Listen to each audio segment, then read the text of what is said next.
fusión y del punto de ebullición. Son propiedades físicas, ¿sí?, que son características de cada sustancia, lo que no quiere decir exclusivas. Quiero decir, si bien el punto de fusión y el punto de ebullición se utilizan dentro del pool de muestras para identificar una sustancia, pues no son suficientes como un análisis solo. O sea, solo hacer el punto de fusión y decir así, la muestra es tal, porque no es exclusiva para cada sustancia, pero sí es característica de cada sustancia. Esto es, si ya sabemos que es esta sustancia, ese punto de fusión o de ebullición no debe variar. Y cuando lo estamos identificando, habrá parte de todo el grupo de pruebas que se hacen, ¿cierto?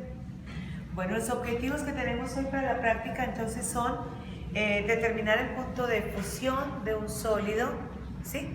Y a partir de esa determinación, relacionarlo con la posibilidad de identificar esa muestra en unas que se tienen de referencia hoy, ¿sí?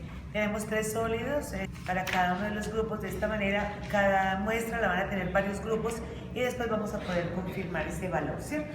O sea, los resultados como les dieron. Y una vez que hagamos el punto de fusión, entonces vamos a trabajar con el punto de ebullición. Entonces, en una muestra que es líquida, en una sustancia que es líquida, pues lo que se buscará entonces es determinar el punto de ebullición para así también identificarla dentro de un grupo que se les tendrá. Esto es, cuando tomen la muestra es muy importante que registren el número, porque ustedes no saben que están trabajando, lo van a identificar a partir del resultado. Entonces deben tener claro que la muestra 1, que efectivamente sea esa la que cogen, marcar bien en la hoja qué muestra es, porque pues, de lo contrario entonces podemos tener unos errores ahí importantes. Ok, ¿de qué depende el punto de fusión? De las impurezas, determina la pureza, incluso se usa como ensayo de pureza, depende entonces de la pureza de la sustancia, porque del tamaño de los cristales. Si son más grandes se demorarán más. Recuerden que se va calentando de afuera hacia adentro, entonces obviamente esta parte de adentro del grano, que se denomina regularmente bulk, es una palabra que no tiene una traducción muy clara en español. El bulk, que es la parte interna precisamente de los granos, pues se demorará más en calentar, y si se demora más en calentar, se demora más en fundir. Se requiere que la muestra esté perfectamente pulverizada, o sea, lo mejor que se pueda, ¿cierto?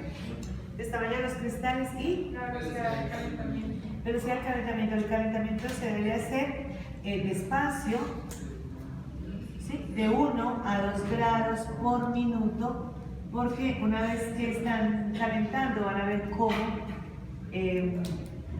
cómo esa temperatura en la columna de mercurio va a subir muy rápido, de 1 a 2 grados por minuto, ¿cierto? Despacio se va a calentar para poder precisar cuál es la temperatura precisa en la que ocurre esa fusión.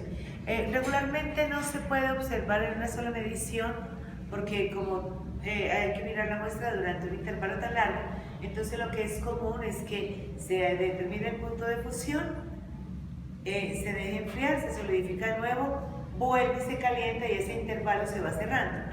Es decir, en este caso no nos sirve un intervalo de funde entre 60 y 65 o funde entre 100 y 110, es un intervalo demasiado grande. En primera instancia se podrá observar de esta manera, pero la idea es que la segunda y la tercera lectura permitan cerrar ese rango hasta que sea de 1 o 2 grados. Cuando uno informa un punto de fusión y dice, bueno, es que fue a 123 grados, ahí tampoco es muy razonable que se dé con tal precisión el resultado, porque la columna se va a mover mientras se hace la lectura y mientras ocurre el proceso.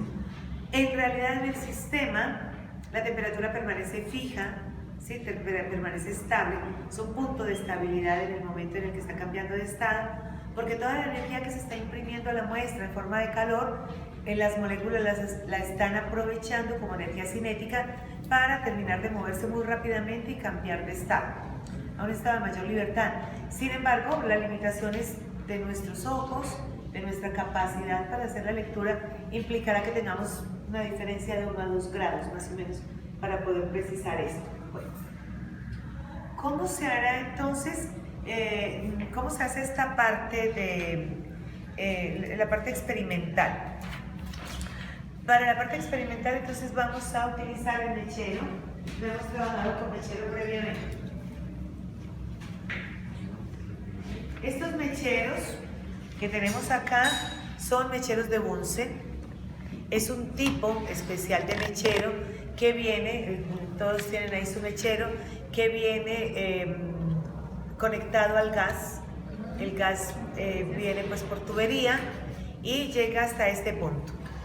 Los mecheros tienen una válvula en la parte de abajo, como explicábamos cuando hablábamos del material, tienen una válvula en la parte de abajo que debe permanecer cerrada, igual que la llave de paso, ¿sí? Debe permanecer cerrada. Este es el collar del que habla en la guía, en el que se permite la entrada de aire. La combustión requiere que tenga una proporción de gas-aire correcta.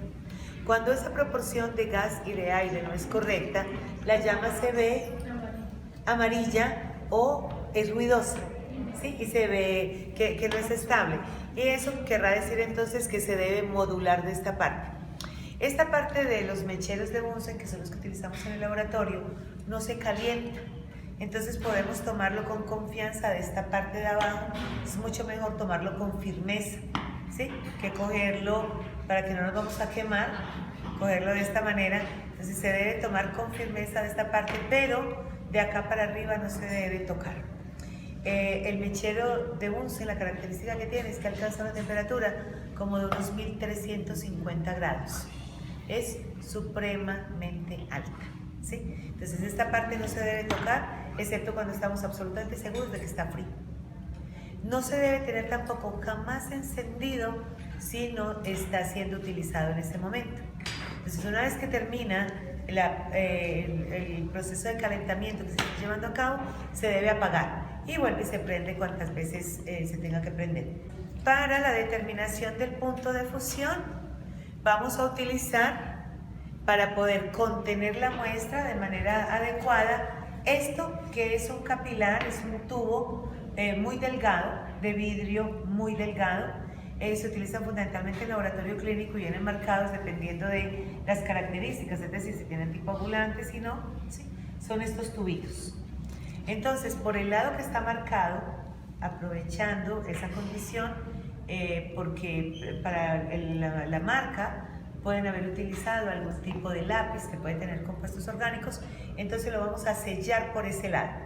¿Cómo se cierra? Cada vez que hacen procesos de calentamiento, con el mechero, incluso con la placa de calentamiento, deben estar sin guantes. Los guantes, si bien les protegen del contacto con las sustancias, en este caso les impiden detectar el calor, que será una alarma natural que tienen sus manos. Entonces se demorarán más para detectar que se están calentando por el látex o por el nitrilo de los guantes. Además que si se llegan a derretir, pues obviamente eso generará una quemadura peor. Entonces cada vez que se hacen procesos de calentamiento sin guantes, verificamos que la válvula esté cerrada, pero que no esté tan cerrada como para que yo la pueda mover, ¿sí? Girando los dedos. Entonces están un poquito duras. Una vez que ya verifico que la válvula está cerrada, giro. Una vez que verifico que la válvula está cerrada, giro la llave de paso para poder que entre el gas. Estará abierta cuando entonces la mariposa está regularmente así, estará abierta cuando está en la misma dirección del tubo. Ahí ya está abierta. Una vez que se abre, ¿sí? Necesito las dos manos libres para poder girar la válvula. Esta está particularmente dura. Se requiere que pueda girarse solamente con los dedos. Ahí ya está encendido. Miren que tenemos una condición un poco compleja y delicada, y es que algunos de ustedes, por la orientación que tienen, no ven que está encendido. Esa es una de las razones por las que se indica que en el laboratorio se tenga el cabello recogido, ¿sí? Porque este es el punto en el que el mechero está encendido, uno no lo ve, se gira y al otro día digo rapadas a un lado y listo, cambio de look. Ya estaba cansada con ese look de siempre. Y resulta que eso hace parte del accidente en el laboratorio. Muy bien. Entonces, miren que de acá empieza a cambiar la proporción que tiene de aire, ¿sí? De aire que está entrando alcanzan a ver por aquí la mecha, ahí está supremamente alta. Cuando logramos modularla, la llave bastante durita, vamos a ver si logramos modularla acá. Hay un punto en el que se logran ver, los conos de los que se hablaba en la guía, ¿recuerdan? Ahí se ven un poco mejor, ¿sí? Ahí se ven un poco mejor. Ya esto toca que cada uno de ustedes lo observe. La forma que adopta la llama, lo que pasa es que es por el punto en el que están ustedes, la forma que adopta la llama. Entonces la llama tiene un cono externo, ¿cierto? Y tiene un cono interno. Lo que van a observar es que esto se logra ver supremamente bien en unas ciertas orientaciones. Cuando aquí bajamos el mechero, se ve perfectamente bien, ¿sí? Por el contraste, míralo, aquí se ve, pero por la luz que tienen ahí no lo alcanzan a ver. Muy bien, entonces con el capilar lo toman entre el dedo índice y pulgar, y con el índice y pulgar de la otra mano lo van a empezar a dirigir a la parte más caliente de la llama, porque lo que vamos a hacer es fundir el capilar. Este capilar es de vidrio, entonces lo que vamos a hacer es fundir este vidrio y deben estarlo girando permanentemente para que esa punta no se tuerza, ¿sí? Si lo dejamos quieto, entonces la punta se va a torcer y no queremos que se tuerza, no afecta para la determinación, pero no queda tan bien, ¿sí? Si se deja quietecito, miren lo que va a ocurrir. Va a empezar a doblarse, ¿cierto? Porque se va derramando el líquido y en ese caso pues simplemente se puede enderezar contra uno de los bordes, pero lo ideal entonces es que lo hagan de esta manera. Van a tener que cerrar un capilar para punto de fusión y medio capilar para punto de ebullición, ¿sí? En el caso de punto de ebullición, pues lo que se va a hacer es tener medio capilar y se va a cerrar de la misma manera. Hasta ahí está claro. Ok, ya tenemos cerrado el capilar. Una vez que se ha cerrado el capilar, se cierra la llave de paso y se cierra la válvula del mechero y se deja el mechero contra el borde del mesón, donde ya no hay posibilidades de que tengamos contacto accidentalmente, ¿cierto? Vamos a disminuir la posibilidad de tener contacto accidental con él. Ok, cuando ya se tiene el capilar perfectamente cerrado, no lo deben tocar, está caliente, ¿sí? Pero verifican que está completamente cerrado, que aquí no le queda un agujerito por el que puede entrar la muestra. Entonces ya aquí tienen el primer insumo para el trabajo. Ok. En el mortero que tienen ahí van a pulverizar la muestra, el número de la muestra que les haya tocado, ¿sí? La pulverizan muy bien. Y una vez que la han pulverizado con movimientos de esta manera, ¿sí? Verifican que esté pulverizada. Ahora con el capilar empiezan a hacer el arrastre de la muestra para introducirla en el capilar, ¿cierto? Se hace de esta manera o con ayuda. Una vez que han introducido la muestra, como unos 5 milímetros, no más que eso, como un medio centímetro, o sea, no es hasta el borde del tubo, como un medio centímetro, entonces se ayudan con estos tubos acá, que miren lo que va a hacer, ¿sí? Lo que hace es que el capilar, ay, que se me hizo el capilar, se quedó pegado, se me voló, es que es que el tubo está mojado. Hay que ver que el tubo esté bien sequito, ¿cierto?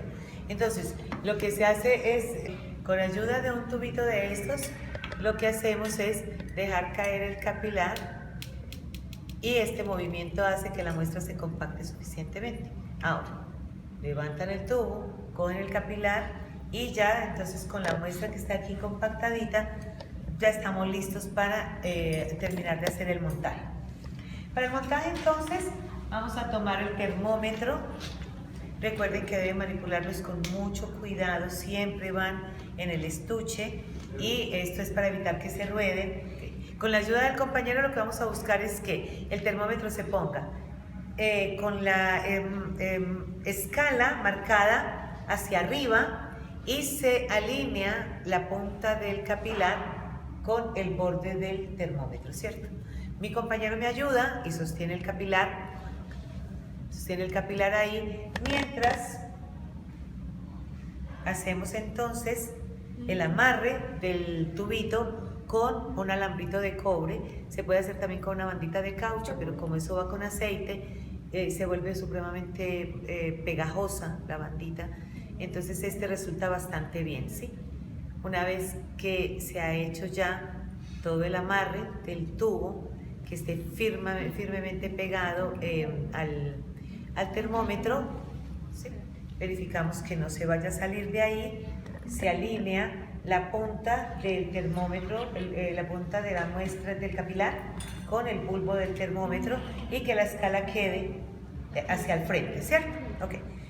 Cuando ya se tiene entonces todo el sistema acoplado en este punto, deben tener precaución, ¿sí? Que el capilar no se les vaya a resbalar.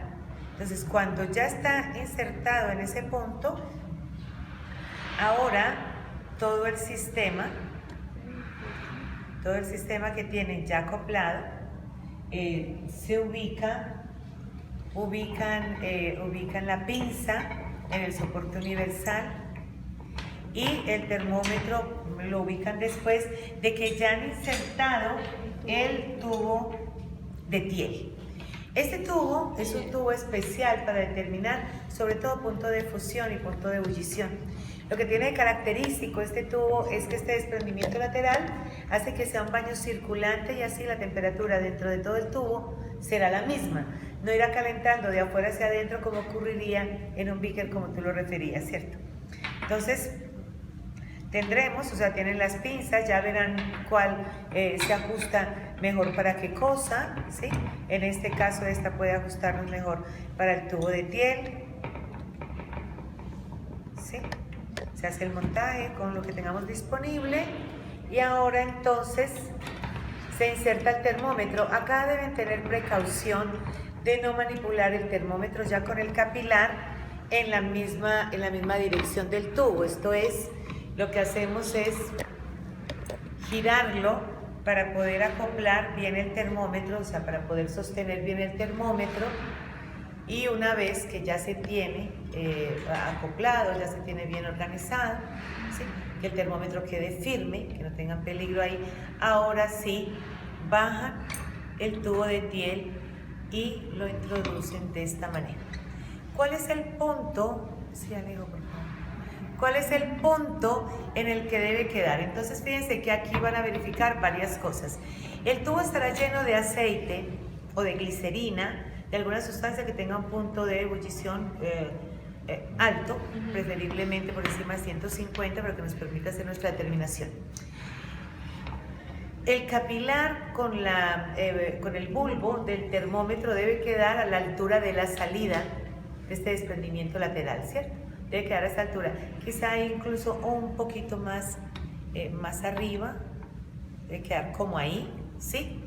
Que la escala les quede de frente para que puedan ver cuál es la temperatura que está marcando, que el termómetro no quede pegado en ninguna superficie al tubo, ¿sí? Y al tubo de Thiel. Si se les está pegando, a veces necesitamos ponerle un pedacito de papel para poder ajustarlo de tal suerte que no quede apoyado en ninguna de estas partes. El aceite debe ir más o menos hasta este nivel, que cubra suficientemente la muestra. Y una vez que ya se tiene todo el sistema, que ya verifico que veo perfectamente la muestra, que veo perfectamente la escala del termómetro, ahora se procede al calentamiento. En este momento el termómetro estará como entre 20 y 25 por la manipulación que se ha hecho. Y se enciende el mechero, ¿sí? Se toma de esta manera, acá no tiene ningún riesgo de quemada, y se empieza a flamear el desprendimiento lateral, de tal suerte que la temperatura vaya subiendo muy despacio. Hasta 50 no hay problema, se puede subir un poco más rápido hasta 50, pero de ahí en adelante calientan, empieza a subir la escala de mercurio, dejan de calentar. Cuando la escala ya se vaya a empezar a devolver otra vez, vuelven a calentar. En el primer calentamiento que se hace, cuando terminan por primera vez el punto de fusión, como les digo, tienen un error importante, porque no están preparados para que ocurra. ¿Cómo saben que fundió? Vamos a trabajar con sólidos blancos. Se vuelven líquidos transparentes. Cuando ya no veo más la muestra ahí, es porque ya fundió. Van a observar quizá unos espacios que hay en estas que empiezan a aparecer muy rápido después de que empiezan a calentar. No hay que confundirlos con líquido. Cuando queda en la introducción de la muestra, cuando les queda algún espacio entre unos granos y otros, cuando empiezan a calentar se empieza a reordenar el material y ahí queda una burbuja de aire. Y se va a ver cuando funda y la van a seguir viendo después.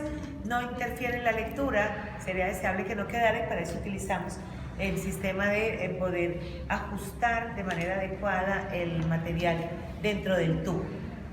Una vez que ya han hecho la primera lectura, que la han registrado en su tabla de resultados, ya el mechero debe estar apagado, deben verificar que todo está bien, simplemente bajan el tubo de piel, simplemente bajan el tubo, pero lo dejan de tal suerte que el escurrimiento que está haciendo de la glicerina pues caiga en el tubo y así no se hace un derrame. Esperan a que solidifique, no hay que esperar a que llegue a 20 grados. Si el punto de fusión es 123, 125, va a estar sólida como en 110, ¿sí? Se va a esperar a que esté como en 80, 90 y se procede a calentar de nuevo para ir cerrando ese rango. El punto de fusión no se informa como el promedio de las 3 lecturas. Se informa como la última lectura en la que se supone que ya está más afianzado el dato. Lo que vamos a hacer es irnos aproximando al rango que sea más ajustado al valor que corresponde, ¿sí? Hasta ahí está claro. Ok, llenan entonces en sus datos, en la tabla de resultados tienen los daticos, ¿sí? La sustancia, la lectura número 1, número 2, número 3, terminan dando el valor del punto de fusión. ¿Qué puede ocurrir acá? Por ejemplo, puede ser también que la lectura 1 y la lectura 2 nos haya dado bastante bien, estemos confiados de esa lectura, y en la 3 ya cambia un poco. Entonces van a decidir cuál de todas será la más confiable. Esperaría que fuera la 3, pero podría haber alguna excepción, y se referencia al punto de fusión. Y una vez que se referencia al punto de fusión, lo van a identificar a partir de la información que les va a dar entre las sustancias de referencia, para que aquí digan qué sustancia entonces es la de ustedes, con la intención de ver cómo se identifican sustancias a partir del punto de fusión.